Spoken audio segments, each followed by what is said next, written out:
평안하셨습니까? 오늘은 11월 마지막 주일입니다. 이제 올해도 다 가고 한 달 남았죠. 남은 한 달 동안 여러분들이 신앙을 반성하시면서 새로운 신앙의 계획을 세우시기 바랍니다. 오늘은 신명기 10장입니다. 하나님께서 우리에게 뭘 요구하시는지 알아보고 또 그 요구하시는 대로 행하는 우리가 되기를 바랍니다.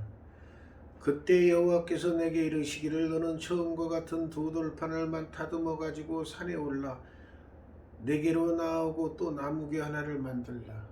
첫 번째 하나님께서 돌로 만드시고 직접 쓰신 십계명은 모세가 내려오다가 이스라엘 백성들이 금송아지를 만들어 놓고 거기다 경배하고 숭배하는 걸 보고 분이 나서 십계명을 판을 던져버려서 깨졌지요. 그러고 나서 이제 없어서 그 두 번째는 하나님께서 또 십계명이 없어지면 안 되니까 이제는 판은 네가 만들어라. 글씨만 내가 써주겠다. 그래가지고 돌판 둘을 만들어가지고 산으로 올라와라. 그리고 이제는 그 두 돌판을 잘 보관해야 하니까 나무 괴를 만들어서 거기다 집어넣어놔. 그렇게 명령하십니다. 네가 깨뜨린 판에 써 있던 그 처음 쓴 말을 그대로 내가 또 써줄 거야. 십계명을. 그래서 너는 그것을 괴짝에 넣고 잘 보관해. 예? 그래가지고 이제 모세가 그 명령하신 말씀대로 순종하죠. 조각목으로 궤를 만들고 처음과 같은 돌판 둘을 다듬어서 손에 들고 산에 올라갑니다. 여호와께서 그 총회 날에 산 위 불 위 가운데서 너희에게 이르신 십계명을 처음과 같이 그 판에 쓰시고 그러니까 이제 받아가지고 하나님이 또 십계명을 쓰시고 모세에게 주지요. 참 이게 모세는 하나님과 대면한 자예요. 훌륭한 그런 일이 없잖아요. 내가 돌이켜 산에서 내려와서 여호와께서 내게 명령하신 대로 그 판을 내가 만든 그 궤에 넣었더니 지금까지 있다. 지금은 요즘에 이제 그게 어디 있는지 찾고 있지만은 발견은 안 되고 있죠. 지금 그 노아의 방주도 터키 아라랏산에 있다고 되는데 그게 날이 조금 포근할 때는 그 얼음 속에 갇혀 있는데 그게 조금 일부분이 드러난다고 합니다. 그래서 거기가 보통은 갈 수 없고 어쩌다가 날이 좋고 그러면은 거기를 이제 비행하다가 그 노아의 방주 일부분 조금 녹은 부분을 볼 수 있다고 하는데 그분들이 봤다 그러니까 본 줄 알겠죠. 그만큼 그게 눈 속에 그 만년설에 이제 묻혀 있으니까 썩지는 않겠죠. 이스라엘 자손이 브에롯 브네아간에서 길을 떠나 모세라에 이르러 아론이 거기서 죽어 장사되었고 이제 모세의 형이 이제 먼저 죽었어요. 그리고 그의 아들 엘르아살이 제사장직을 받죠.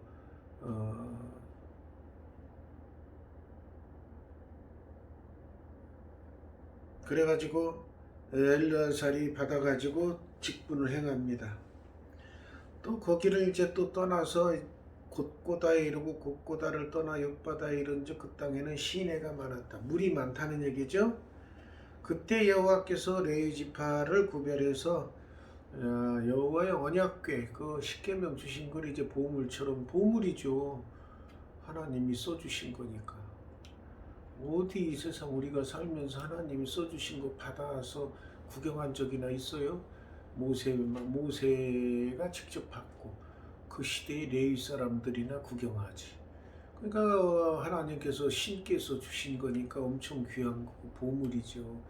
그러니까 그거를 메고 다니는 거예요. 그 보물을 메고 다녔는데 아무나 또 못 메게 선민인 이스라엘 자손 중에서도 또 뽑힌 레위 지파만 그걸 맬 수가 있어요.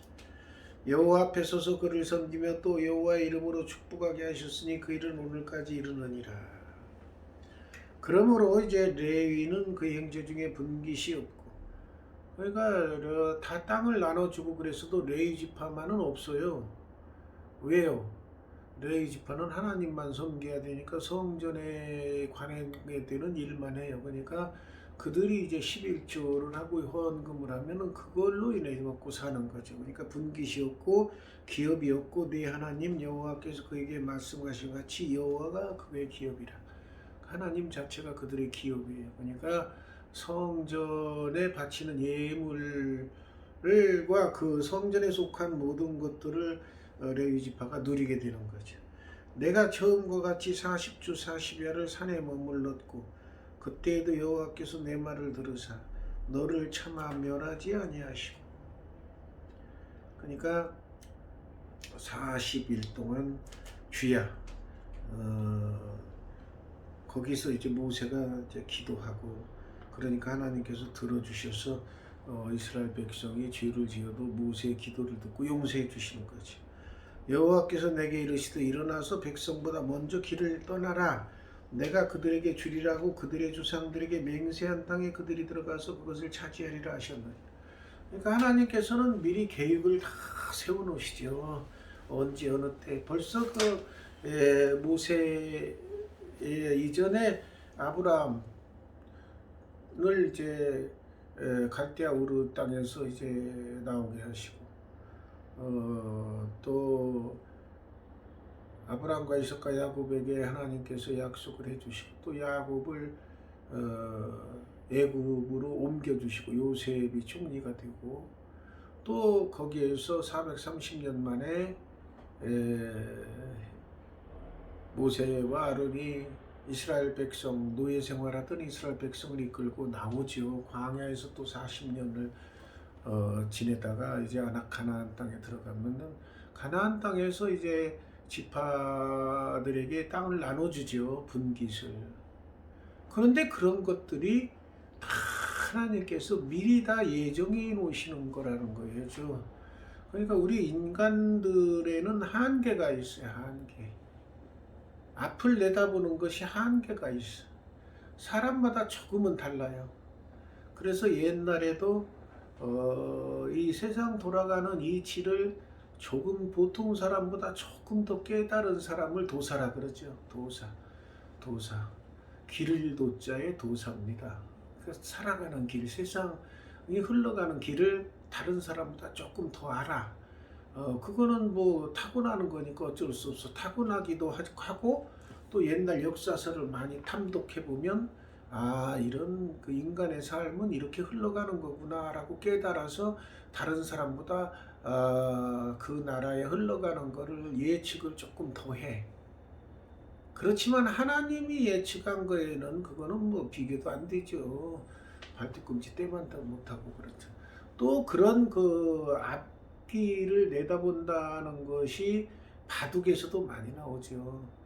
뭐 프로들 뭐 바둑 18급부터 시작해서 1급 1단부터 9단까지 있는데, 뭐 10단 명예 10단도 있는지 모르겠는데 9단까지 이르고 또 거기까지 이르면 그 사람들은 보통 바둑 처음 배울 때는 한 수 앞을 못 내다본다. 아주 하수들은 한 수 앞을 그냥 모르고 그턱 놓으면 그 다음 수에 의해서 당하고 그러는데, 이 프로들은 9단 뭐 이창호라든지 우리가 저의 시대에는 이창호였어. 이창호.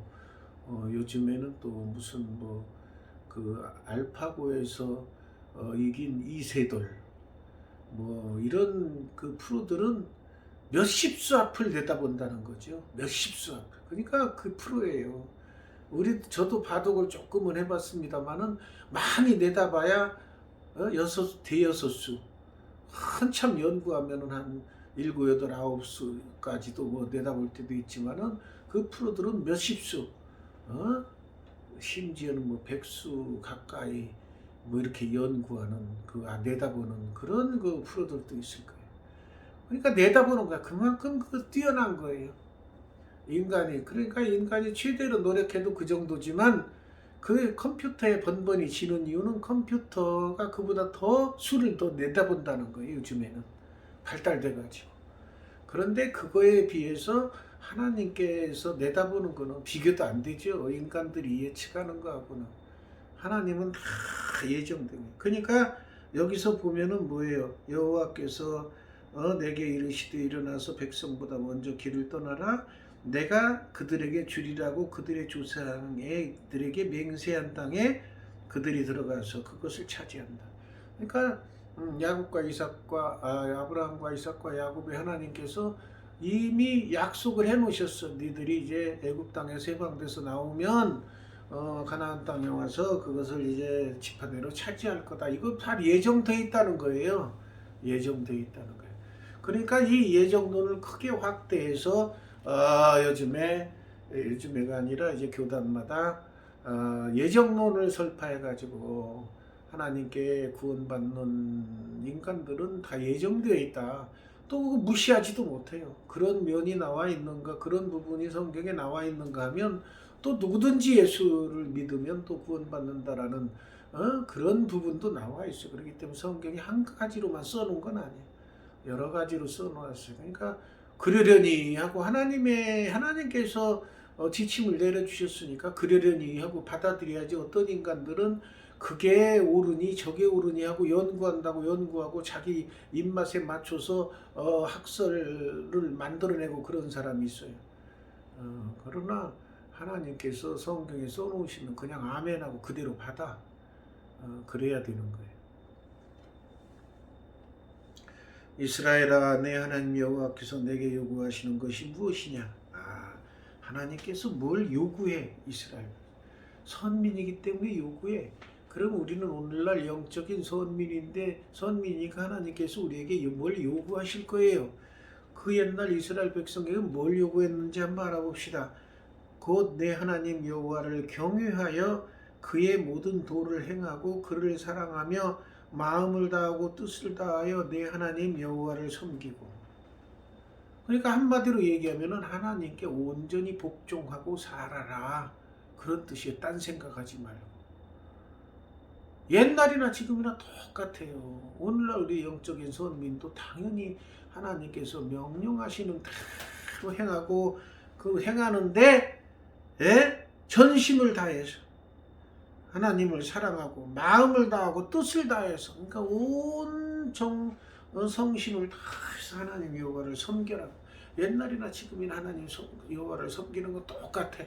어떤 분들은 또 구약 시대에 이렇게 섬기는 거나 있지. 오늘날은 우리는 뭐 성령 안에서 생하고 하나님의 자녀가 됐기 때문에 하나님의 자녀가 되면은 좀 자유가 있어가지고 지 맘대로 한다는 잘못된 고정관념이 있어요.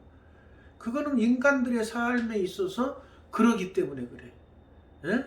말하자면은 자기 아들, 딸은 부모에게 때를 쓴 때가 많아.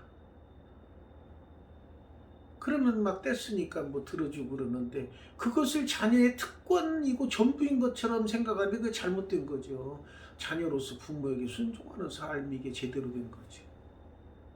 근데 오늘날 인간 삶에 있어서 저도 어린 과정을 거쳤지만은 뭐 안 되고 그럴 때는 뭐 밥 안 먹어 뭐 하고 떼쓰고 뭐 그러면은 들어주시는 때가 있잖아요. 아이고 걱정돼서 아이고 얘가 밥 안 먹으면 어떡하나 그러고 요구한 거를 힘들어도 들어주시는 때가 있어요. 근데 인간은 자녀가 됐다 그러면은 그것만 기억해. 그래가지고 하나님의 자녀 됐으니까 하나님 앞에 떼쓰는 것만 하는 사람이 있어요 요즘에. 제가 그 신앙생활 하는 분들 봐도 또 그걸 자랑스럽게 얘기하는 분이 있어요. 막 하나님 뭐 이렇게 해주시면 안 됩니다 하고 떼쓰고 그래 하도 때를 쓰니까 하나님께서 어떤 때 들어주시면은 그것을 간증한다고 간증하고 그러는데 다 그런 건 아니에요. 자기 실정에 맞게 그런. 그러니까 예를 들어서 부모에게 순종하는 삶을 산 자녀들은 하나님 부모에게 순종하는 삶을 사는데 옆집에 보니까 어떤 애는 맨날 떼써서 부모한테 뭐 받아내니까 그 애는 또 야 너는 맨날 부모님 말씀대로만 순종하냐? 나처럼 떼도 좀 써봐. 그렇게 강요하는 그런 애들이 있어요. 그렇듯이 영적인 신앙생활에도 마찬가지예요. 당연히 하나님께 복종하고 말씀대로 순종하고 하나님 이렇게 하라면 아멘 하고 따르는 것이 정상인데, 어떤 분들은 물론 그분도 뭐 열이 나고 워낙 답답하니까 그런 말씀 하시겠지만은 막 때를 써 이거 안 해주시면 안 됩니다 하고 막 떼쓰고 막. 근데 그걸로 신앙생활을 영위하면은 안 돼요. 그것만 가지고 너무나 급박할 땐 그런 때도 뭐 필요한 때도 있겠지만 평상시에는 무조건 순종입니다. 말씀에 순종하는 삶을 살아야 돼요. 모세도 이스라엘 백성이 너무 많이 죽게 생겼으니까 떼쓰는 때도 있었죠. 이 백성을 죽이시려면 저를 하늘의 생명책에서 지워주세요. 제가 구원 못 받아도 우리 백성들 구해주세요. 근데 그때 쓰는 건 지 욕심이 아니고 이스라엘 백성들, 다른 사람들을 위해서 그렇게 떼쓰는 거니까 그건 하나님이 어떤 면에서 기쁘게 받아주시는데, 간증하시는 분들 보면 자기의 뭐를 이루기 위해서 떼썼다, 그거 간증이 많아요. 다른 사람을 위해서 떼썼다는 게 아니고, 오늘날 하나님의 자녀가 됐으면 어떤 사람은 무조건 뭐 떼쓰고 막 땡깡 놓고 이런 거를 생각하는 거 잘못된 겁니다. 하나님의 자녀가 됐으면 더 하나님 말씀대로 순종하는 삶을 사는 것이 정상입니다. 내가 오늘 내 행복을 위하여 내게 명하는 여호와의 명령과 규례를 지킬 것이 아니. 그러면 하나님께서 우리에게 명령하고 규례를 지키라 하는 것이 하나님께서 기분 좋게 하기 위해서가 아니고, 여기 읽어보세요. 인간들에게 행복을 위하여, 인간들에게 행복을 누리기 위해서 정해놓은 규율과 규례와 법도입니다. 성경 말씀은 우리들에게 유익을 주기 위해서, 우리를 위해서 써놓으신 거예요. 하나님 혼자 뭐 기분 좋게 하려고 그런 게 아니고. 근데 인간들은 성경을 읽다가 조금 실천하기 어려운 말씀이 나오면 힘들어 그러고 내빼고 땡깡 놓고 게으름 피는 사람인데, 안 됩니다. 하나님께 써주신 말씀은 무조건 순종해야 하는 것입니다.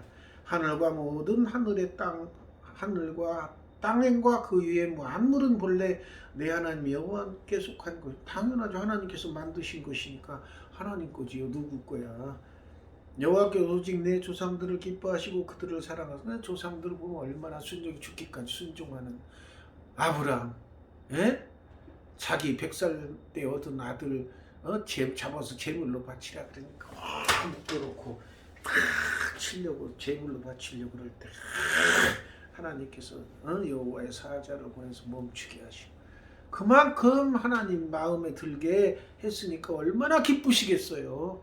그러니까 이 조상들을 기뻐하시고 그들을 사랑하셔가지고 그들의 후손들에게까지 복을 주겠다고 약속하신 거예요. 그래서 이스라엘 백성들이 조상님 덕분에 그렇게 선민이 되어서 복을 누리고 산 겁니다. 그러므로 너희는 마음에 할 일을 행하고 다시는 목을 곧게 하지 마라. 그 여기 보세요. 구약시대에도 마음에 할 일을 하라고 그랬네.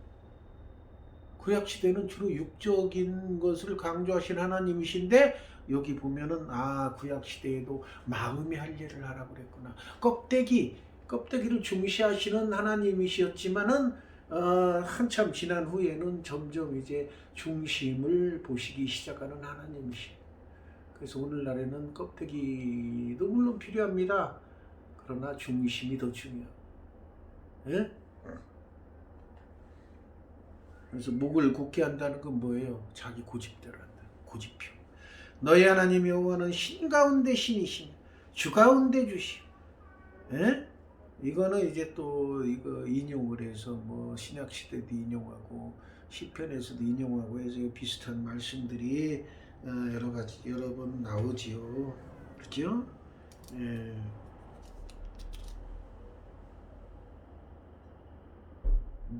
크고 능하시며 두려우신 하나님, 여기 보세요. 두렵다는 표현 나오죠? 두려우신 하나님. 두렵다 그러니까 무섭기만 한 게 아니라 우리가 말씀대로 순종 안 하면은 노를 바라시는 하나님이셔요. 그러니까 두려우신 하나님. 하나님을 두려워라, 이것이 무슨 인간이 제가 하는 얘기가 아니라 성경에 나온 거예요. 두려우신 하나님. 하나님께서 써놓은 성경에 하나님 자신도 두려운 하나님이니까 니들 말 잘 들어라고 얘기하는 거예요. 어? 근데 이런 나온 거는 한생 동안 설교하면서 한 번도 설교 안 하고 맨날 사랑의 하나님, 영생 하나님, 자비 하나님 이것만 자꾸 얘기하는 건 성도들을 잘못 인도하기 쉬운 그겁니다. 분명히 여기 두려우신 하나님이라고는 하나님을 두려워하는 그런 신앙생활을 해야 돼. 사람을 외모로 보지 아니하시며 뇌물을 받지 아니하시고 외모를 안 봐. 미인이라고 하나님께서 더 이뻐하시고 그런 거 없어. 하나님 얼굴 못생겼다고 더 하나님이 뭐 싫어하시고 그런 거 전혀 없어요. 하나님은 껍데기를 보는 게 아니고 중심을 보시기 때문에 그 중심. 뇌물을 받지 아니하시고 하나님 뭐 뇌물 받게 보이서 모든 것이 다 하나님 건데 고아와 과부를 위하여 정의를 행하시고 하나님께서 고아와 과부를 사랑하시고 고아는 의지할 데 없는 부모 의지할 부모님이 없기 때문에 하나님께 사랑하시고 과부는 물론 오늘날에는 뭐 여자들이 뭐 힘이 있고 파워가 있어서 여자 뭐 혼자 살아도 넉넉한 시대이지만 그래도 나이가 들어서 그렇지만 젊었을 때는 그래도 남편의 보호가 필요한 거예요. 예? 남편이 힘이 있고 하니까. 예? 집에 남편이 있어야 이 무시를 안 당하고 또 이 도둑놈도 또 남자가 있으면 접근을 잘 못하고 아무튼 그 보호막 역할을 하는 것이 남편이죠. 나이 들어도 마찬가지예요. 나이 들어도 물론 힘은 빠지지만 그래도 남편이 있으면 어딘지 모르게 집이 가정이 든든한 것 같고 또 자녀들도 왔을 때 아버지가 부모가 다 살아계시면 목에 힘이 들어가는 거예요. 부모님이 살아계시면. 그러니까 고아와 과부는 의지할 데 없는 사람이니까 하나님께서 사랑하시 그들을 위해서 정의를 행하시 그러니까 더 그들을 보살펴 주시는 나그네를 사랑하여 그에게 떡과 옷을 주시 나그네를 사랑 물론 여행 다니는 나그네가 아니라 거처할 집이 없고 유랑하는 오늘날로 말하자면 노숙인들 그런 사람들을 사랑하는 거예요. 너희는 나그네를 사랑하라. 전에 너희도 애굽 땅에서 나그네 되었으면 애굽 땅에서 나그네 애굽 땅에 있는데 왜 나그네 노예 생활하는 걸 나그네로 표현하신 거예요. 노예들은 자기 재산이 없으니까 자기 집이 없고 물론 그 집이 있지만은 주인은 다 애굽 사람들 거죠. 노예 거가 아니죠. 그러니까 나그네 생활하는 거나 마찬가지라고 말이에요. 자기 것이 없으니. 그러니까 나그네를 사랑해요. 노숙인들이 나그네. 그러니까 노숙인들을 위해서 밥 퍼주는 사역. 최일도 목사님 밥 퍼주는 사역을 하죠. 그래서 우리 교회도 이제 좀 커지면 어려운 그분들에게 밥 퍼주는 사역 그걸 한번 해봤으면 하는 또 생각이 저도 듭니다. 내 하나님 여호와를 경외하여 그를 섬기며 그에게 의지하고 그의 이름으로 맹세하라. 하나님께서 요구하시는 그 하나예요. 하나님을 경외해, 나를 경외해, 그리고 나를 섬겨, 나만 의지해 이거예요. 그럼 아멘 하고 따르면 됩니다. 그는 내 찬송이시오 내 하나님이시라. 내 눈으로 본 이같이 크고 두려운 일을 너를 위하여 행하셨느니라. 하나님이 우리를 위해서 여러 가지 일을 이 우주를 주시고 자연을 주시고 지구를 주시고 땅과 하늘과 물을 주시는 이유가 뭐예요? 우리를 위해서 주신 거예요. 인간들을 위해서. 그러니까 감사하며 그걸 잘 쓰고 주어진 수명 동안 잘 사용하고 주어진 수명 동안 하나님께 영광 돌리고 하나님과 동행하는 삶을 살고 하나님을 의지하고 섬기고 순종하며 사는 삶. 그로 살다가 보면 하나님께서 어이구 잘 살았네. 내가 주는 땅에서 육적인 몸으로 잘 살았구나. 그래서 또 나를 믿고 따랐으니 하늘로 와라. 그래서 천국에 가면은 영원하도록 같이 사는 거예요. 애굽에 내려간 내 조상들이 겨우 70인이었으나 이제는 내 하나님 여호와께서 너를 하늘의 별같이 많게 하셨네. 70명이 요셉이 아버지 식구들을 초빙했을 때 70명이 왔잖아요. 그 나올 때는 어른 장정만 60만, 240만 명에서 약 300만 이상 나온 거죠. 하늘의 별과 같이 많게 하셨다는 거예요. 하나님께서는 우리가 이렇게 시작은 작을지라도 나중에 크게 채워주시는 우리 교회도 비록 개척교 힘들지만 나중에 크게 부흥시켜 주실 줄로 믿습니다. 기도하겠습니다. 감사하신 아버지, 오늘 또